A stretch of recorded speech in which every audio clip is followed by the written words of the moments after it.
On 12 June 1991, Yeltsin was elected as the first president of the Russian Federation, received 45,552.41 votes, representing 57.30% of the number who took part in the vote, and well ahead of Nikolai Ryzhkov, who, despite the support of the federal authorities, received only 16.85%. Together with Boris Yeltsin was elected a vice president, Alexander Rutskoy. After the elections, Boris Yeltsin began the struggle with the privileges of the range and the maintenance of Russia's sovereignty within the USSR. These were the first in the history of Russian national presidential elections. On 10 July 1991, Boris Yeltsin brought an oath of allegiance to the people of Russia and the Russian Constitution and assumed the position of President of the Russian Federation. After taking the oath, he made a keynote speech, which began energetically and emotionally, understanding the solemnity of the time. The first decree, which was signed by Yeltsin, was the Decree on Urgent Measures for the Development of Education in the Russian Federation. The document, prepared with the active participation of the Ministry of Education of the RSFSR, headed by E.D. Dnieper, outlined a number of measures to support, financially, the system of education, which were explicit declarative. Much of the declared in the decree have not been fulfilled, for example, the promise to send abroad each year for training, internships, training not less than 10,000 students, postgraduate students, teachers, and academic staff. On 20 July 1991, Boris Yeltsin signed a decree, number 14, on the termination of activity of organizational structures of political parties and mass social movements in state bodies, institutions, and organizations of the Russian Federation, which has become one of the final chords, policy of partization and de-ideologization. State Committee on the State of Emergency. On 19 August 1991, after the announcement of the creation of the State Committee on the State of Emergency and the isolation of Gorbachev in the Crimea, Yeltsin led the resistance to the Emergency Committee and made the Russian House of Soviets, the White House, as the center of resistance. On the first day of events, Yeltsin, speaking from a tank outside the White House, called the actions of the State Emergency Committee a coup, then issued a number of decrees on non-recognition of the State Emergency Committee action. On 23 August, Yeltsin signed a decree suspending the activities of the RSFSR, and on 6 November, on the termination of the Communist Party of the Soviet Union.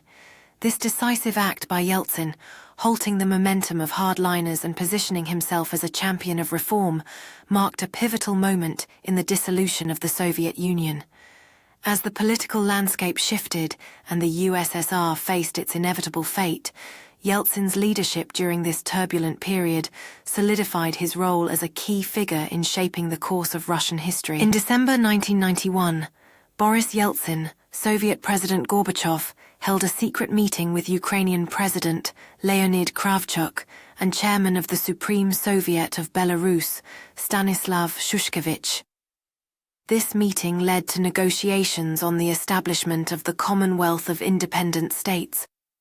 On 8 December 1991, the presidents of Ukraine, Russia, and the chairman of the Supreme Soviet of Belarus signed the Belavesia Agreement on the creation of the CIS. This agreement stated that the USSR, as a subject of international law and a geopolitical reality, ceased to exist. The agreement was signed despite the referendum on preserving the Soviet Union, which took place on 17 March 1991. On 12 December, the agreement was ratified by the Supreme Soviet of Russia. The Russian parliament ratified the document by a large majority, 188 votes for, with 6 votes against, and 7 votes were abstained. Alexander Lukashenko believes that the most negative consequence of the collapse of the USSR was the formation of a unipolar world. According to Stanislav Shushkevich in 1996, Yeltsin said that he regretted signing the Belavesia agreements. On 24 December, the President of the Russian Federation informed the Secretary-General of the United Nations that the membership of the Soviet Union is replaced by the Russian Federation.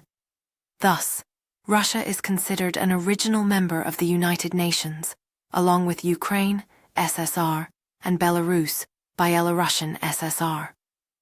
On 25 December 1991, Boris Yeltsin was full of presidential power in Russia, following the resignation of Soviet President Mikhail Gorbachev and the actual collapse of the USSR. Following the resignation of Mikhail Gorbachev, Boris Yeltsin transferred his residence from Russia's White House to the Kremlin. He also received the so-called nuclear suitcase. In April 1992, the Fourth Congress of People's Deputies 3 times refused to ratify the Belovezhsko Agreement and deleted from the text of the Russian Constitution mention of the Constitution and laws of the USSR. This action subsequently became one of the causes of the confrontation of the Congress of People's Deputies with President Yeltsin.